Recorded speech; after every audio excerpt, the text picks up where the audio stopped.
Biz bakacağız. Şuradan sonra bir güzel var ama para yok.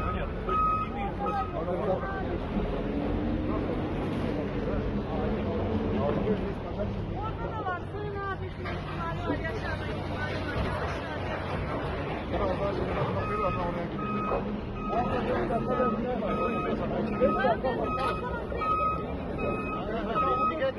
Söz gidecek. Evet, evet.